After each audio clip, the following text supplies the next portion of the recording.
तो दोस्तों इससे पहले हम नंबर सिस्टम के 2 क्लास करवा चुके हैं। आज नंबर सिस्टम का क्लास 3 है।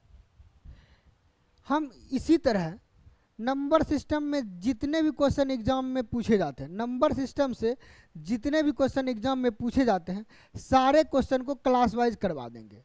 तो आप लोग नंबर सिस्टम के लिए बिल्कुल टेंशन ना लें, केवल मेरे क्लास को शुरू से अंत तक देख ले, आपका नंबर सिस्टम कंप्लीट हो जाएगा।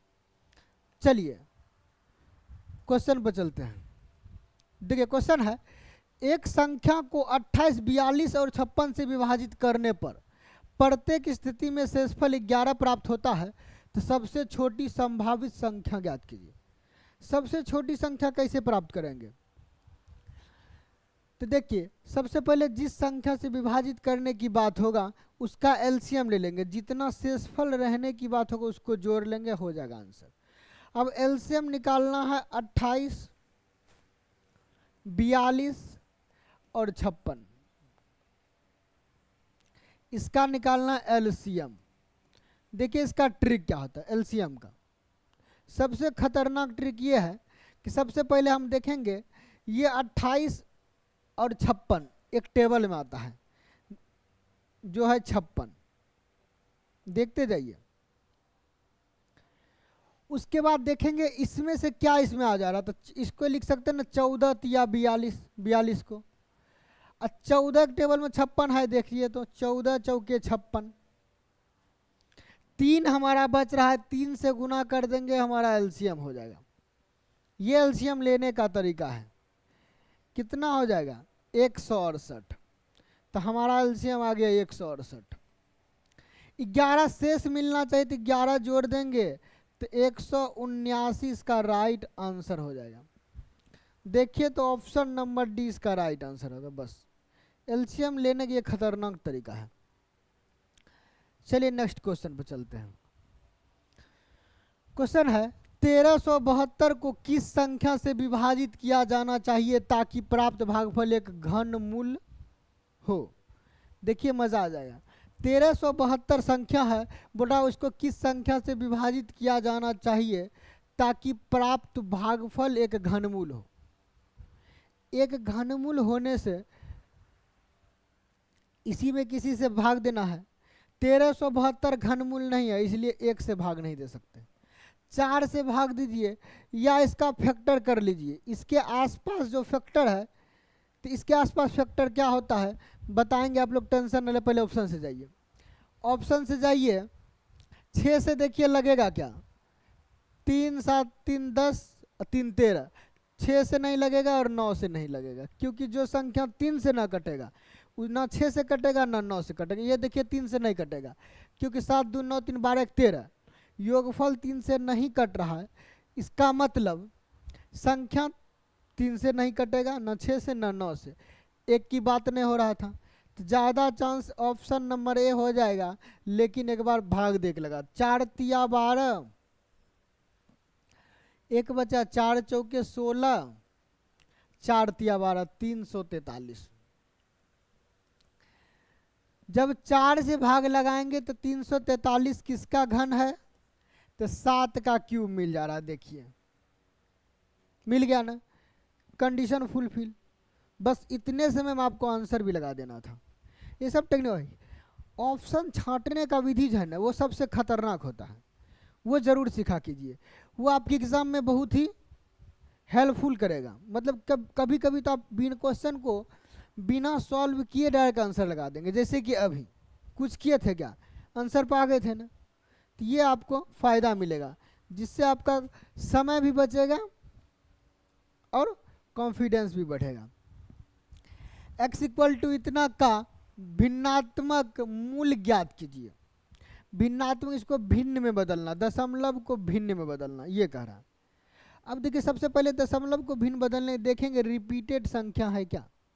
यदि रिपीटेड होगा तब कुछ अलग मजा आएगा। हाँ है, 4 4 4 4 रिपीटेड जा रहा है, तो ये रेकरिंग में आ जाएगा। तो x का मान जो है वह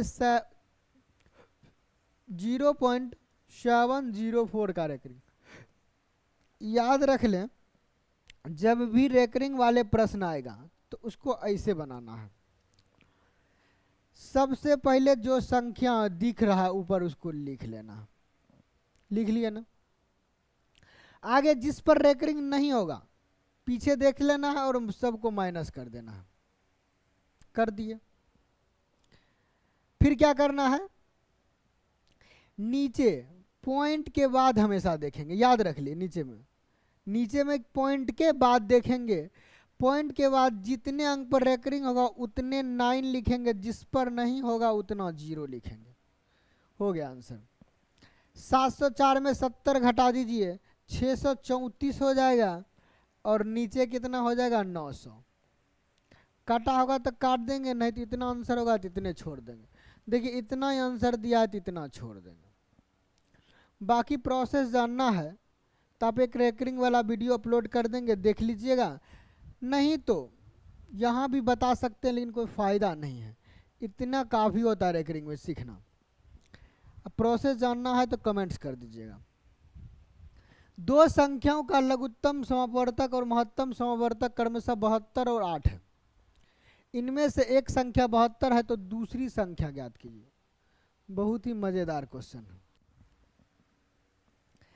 अच्छा, जो एचसीएफ होता है ना वही संख्या मानेंगे, ध्यान रखें। दो संख्या देखो, फर्स्ट मान लेते हैं, एक सेकेंड मान लेते हैं। दो संख्या, फर्स्ट को मान लेते हैं एचसीएफ इंटू ए, सेकेंड को मान लेते हैं एचसीएफ इंटू बी, क्योंकि एचसीएफ हमेशा सेम आएगा तो दोनों का कॉमन फैक्टर तो रखना पड़ेगा ना। तो 8 ए 8 भी एक दो संख्या हो गया। बोला दो संख्या का लघुत्तम समापवर्तक और महत्तम समापवर्तक क्रमशः 72 और 8। इसका एलसीएम निकालेंगे तो 8 ए बी का एलसीएम हो जाएगा 8 ए बी, और इसका एलसीएम दिया 72। तो ए बी का मान देखिए कितना आ गया, काट के 8 9 72, 9 हो गया। 9 हो गया। तो अब देखिए मजे की बात क्या है, इनमें से एक संख्या 72 है, एक संख्या 72 है, मतलब इसको 72 यदि ले लिया जाए तो हमारा ए का मान तो यही मिल गया 9। ए बी का मान 9 है, ए का मान 9 देंगे तो बी का मान 1 देना पड़ेगा, क्योंकि ए का मान 9 है तो बी का मान कितना आ जाएगा, 1 आ जाएगा। जब बी का मान 1 आ गया तो इसका मतलब दूसरा संख्या क्या होगा, 8 इंटू 1 बराबर 8। इतना तो सिर्फ क्वेश्चन देखते के साथ आंसर लगा सकते थे।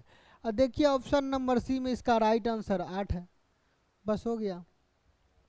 चलिए नेक्स्ट क्वेश्चन चलते हैं। अब ये क्वेश्चन है, 3 घंटियां 40 सेकेंड 60 सेकेंड और 120 सेकेंड के अंतराल पर बजती है। यदि वे सुबह 9-11 बजे एक साथ बजती है तो अगली बार वे एक साथ किस समय बजेगी। जब भी ये बजने वाली घंटी आएगा ना तो वही काम करना है, एलसीएम ले लेना पहले कि तीनों एक साथ कितने बजे फिर से बजेगी। फिर से बजने वाली बात में एलसीएम लेंगे 40 60 120। इसका एलसीएम लेने का वही तरीका, सबसे बड़ा का को देखेंगे 120 है ना, तो देखेंगे क्या 40 के टेबल में है, 40 के टेबल में 120 है, 40 दिया, 60 के टेबल में भी है, तो इसका मतलब ये इसका एलसीएम डायरेक्ट हो जाएगा 120। सेकेंड में है तो सेकेंड, 120 सेकेंड का मतलब हो जाता है 2 मिनट, 1 मिनट में 60 सेकेंड तो 2 मिनट में 120 सेकेंड। 9:11 पर बजती थी, 9:11 में बजती थी, अब 2 मिनट बाद, इसमें 2 मिनट बाद क्या हो जाएगा 9:13 हो जाएगा, यानी अब 9:13 में अगली बार एक साथ बजेगी। तो एक साथ बजने के लिए उसको 2 मिनट का गैप होना चाहिए। हो गया आंसर, कुछ नहीं। चलिए नेक्स्ट क्वेश्चन पे चलते हैं।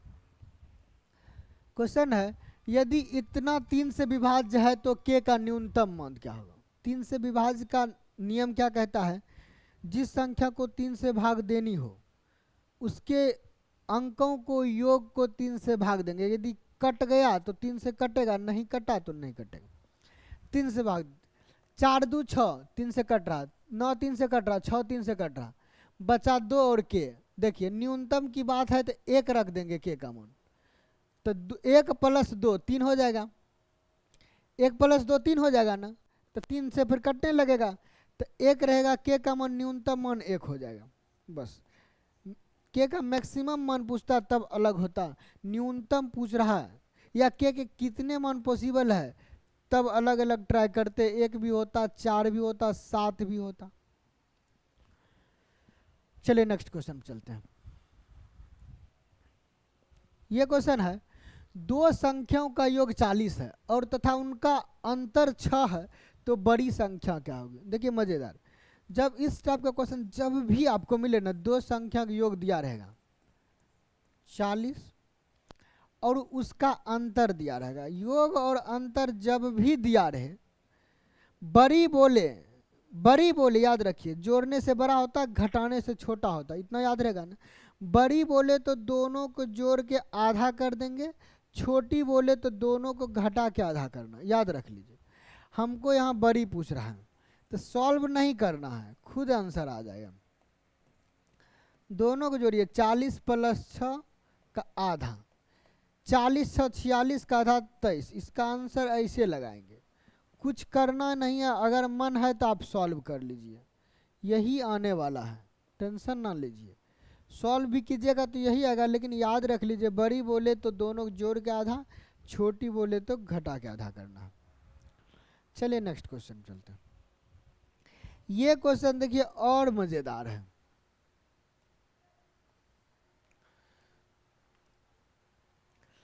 देखिए कुछ स्टूडेंट है जो है इस क्वेश्चन को देखते ही 5 लगा देंगे, हो सकता है ऑप्शन में 5 कहीं दे दिया होगा, नहीं दिया तब तो कोई दिक्कत नहीं है, तब तो एक बार जरूर सोच लेंगे। कुछ के स्टूडेंट तो देखते के साथ फटाक से 5 लगा दिए होंगे इसका आंसर, जो कि गलत है।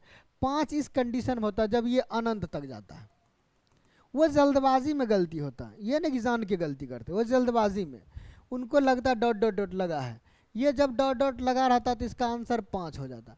जब डॉट डॉट नहीं रहे तो याद रखिए जितना भी रूट रे काउंट करेंगे 1 2 3 4, जितना भी रूट रे काउंट करेंगे और 2 पर पावर उतना लगा देंगे। कितना हो रहा है 2 पर पावर 4, 16 हो गया ना। अंदर जो संख्या उसको लिख लेना है, इससे एक कम ऊपर जो पावर लगाए 16 और नीचे पूरा, बस यही आंसर होगा। देखिए कहीं दिख रहा क्या, देखिए ऑप्शन नंबर सी में इसका राइट आंसर होगा, 15/16 इसका राइट आंसर। बस कुछ करना ही नहीं था, बस इतना ही हमेशा करना है इस टाइप क्वेश्चन। चलिए नेक्स्ट क्वेश्चन चलते हैं। निम्नलिखित में से कौन सी संख्या अभाज्य है। देखिए अभाज्य का भी बहुत खतरनाक मेथड ये है कि देखेंगे इसके आसपास कौन सबसे बड़ी संख्या है जिसका स्क्वायर आ रहा है, तो 17 का होता है स्क्वायर 289। अब जब भी संख्या होगा ना कटेगा ना, ये 17 से छोटे वाले संख्या से कटेगा। सम संख्या को देखना ही नहीं है, देखना सिर्फ उसमें अभाज्य 1 से 16 तक में कौन कौन अभाज्य संख्या, तो 2 है, 3 है, 5 है, 7 है, 11 है, 13 है। 17 को लेना ही नहीं क्योंकि 17 उससे अधिक बढ़ गया, 289 से बड़ा कोई संख्या यहाँ है ही नहीं। 17 में देखिए इसमें क्या क्या कट जाएगा, हमेशा 2 को कभी काउंटर नहीं रखना, क्योंकि देखे 2 तो दिखते के साथ पता चल जाएगा, सम संख्या कहीं दिखेगा तो 2 को लेना नहीं था। 3 से डिविजल और 5 से पहले 5 को हटाइए, 5 के लास्ट में 0 या 5 होना चाहिए, तो 5 से नहीं कटेगा। अब इतना से ट्राई करना है। 3 का नियम कहता है अंकों का योग कीजिए।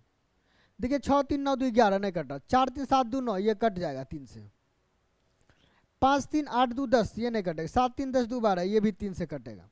3 का क्रियाक्रम खत्म किए लेकिन उससे पहले 2 को ले लिया। अब इस 2 में ट्राई करना कौन अभाज्य है कौन भाज्य है। 7 से देख लीजिए या 11 से देख लीजिए। 11 जल्दी दिख जाएगा तो 11 देखिए, 11 दूना 22, 4 26 नहीं कट रहा, 11 दूना 22 3 33, देखिए 11 से कट रहा है। ये जल्दबाजी आपको भी दिखाना है कि कौन सी संख्या ऐसी जिससे फटाक सब काट लेते हैं। इससे ये फायदा होगा कि तुरंत पता चल गया कि ये मेरा अभाज्य संख्या, इतना सेकंड में। चलिए नेक्स्ट क्वेश्चन पर चलते हैं। ये अंतिम और लास्ट क्वेश्चन है आज का। इसमें ऑप्शन थोड़ा सा मिसिंग है तो आप लोग टेंशन ना ले, चलिए पहले क्वेश्चन बताते फिर ऑप्शन पाएंगे, ऑप्शन को आपके बीच दिखा देंगे।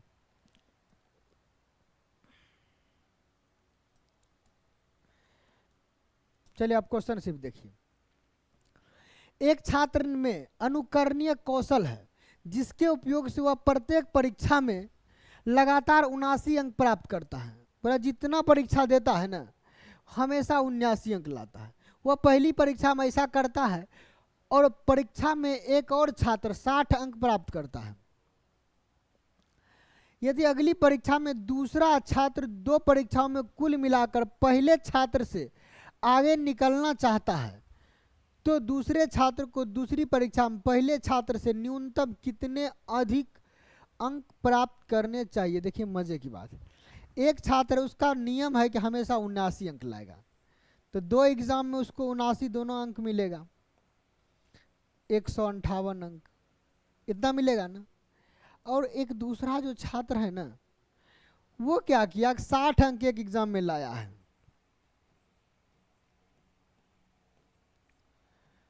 कितना बचेगा, 98।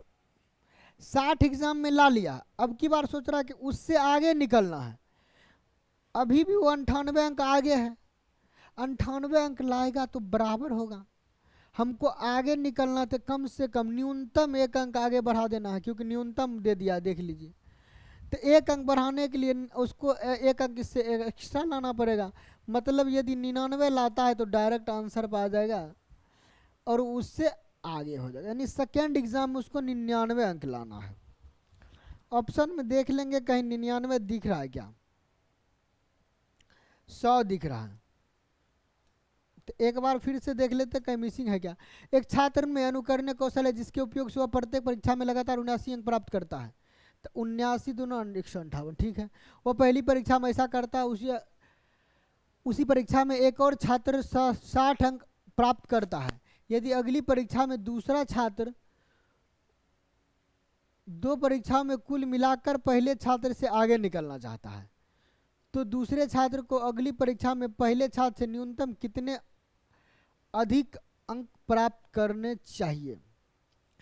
अच्छा, कितने अधिक बोला है, कितने अंक नहीं बोला है। देखिए यही पढ़ने में ब्लंडर मिस कभी कभी एग्जाम में भी हो जाता है और बना के क्वेश्चन आंसर गलती लगाते हैं। हमको तो लाना 99 नंबर, ये सही है। उसको तो हर एग्जाम में 79 लाना है, पहला में भी दूसरा में भी। ये बेचारा एक बार 60 लाया, अब की बार आगे होने के लिए कितना लाया, 99, तब तो आगे हुआ है ना। तो बोला इसे कितना अधिक लाना पड़ेगा, तो कितना अधिक लाना पड़ेगा देख लीजिए ना आप लोग, 20 अधिक लाना पड़ेगा। ये पूछ रहा है एग्जाम में, ये ट्विस्ट था। तो ऑप्शन नंबर इसका राइट आंसर हो जाएगा, कुछ नहीं था। तो दोस्तों आप लोग को यह वीडियो कैसा लगा कमेंट्स में ज़रूर बताएं। आगे ये भी बताएं कि आगे जो वीडियो लाने वाले वो किस टॉपिक पर लाए। ठीक है।